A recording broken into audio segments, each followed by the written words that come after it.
আসসালামু আলাইকুম। আমি ইলান নূর ইনস্টিটিউটে এসেছি আত্তানালুল আরবির মক টেস্ট পরীক্ষায় মাত্র দিয়েছি, সম্পন্ন করেছি আলহামদুলিল্লাহ। মক টেস্ট পরীক্ষায় যে 5টা স্কিলের উপরে আমি এক্সামটা কমপ্লিট করছি।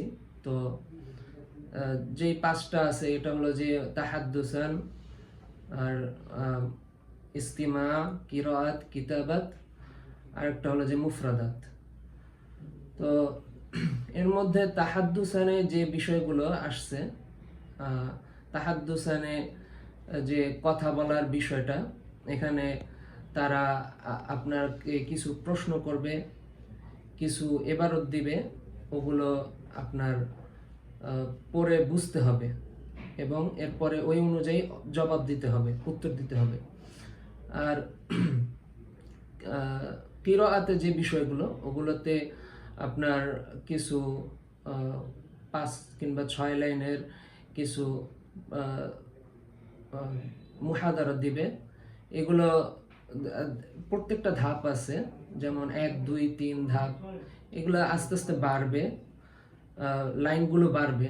প্রথম 10 লাইন, তারপর 15 লাইন, তারপর আস্তে আস্তে বাড়বে। এরকমভাবে আপনার ওগুলো পড়ার পরে ওই অনুযায়ী আবার জবাব দিতে হবে ওইগুলো।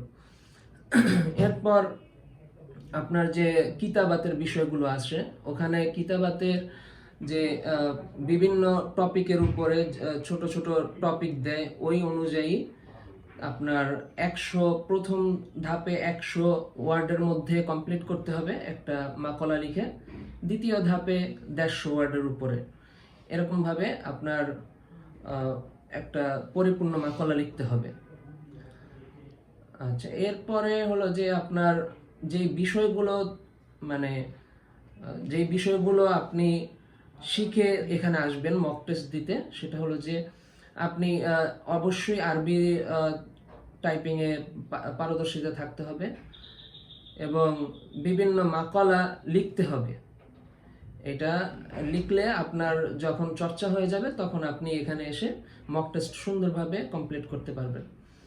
এরপরে কিরাআতের উপরে আপনার বিভিন্ন পড়তে হবে এবং যেটা আবশ্যকীয় ইস্তিমা, লিসেনিং, ওটা আপনার বিভিন্ন মাকলা শুনতে হবে। আর আরবদের বিভিন্ন মাকলা শুনে বোঝার চেষ্টা করতে হবে। তখন আপনি এখানে এসে সুন্দরভাবে পরীক্ষাটা কমপ্লিট করতে পারবেন।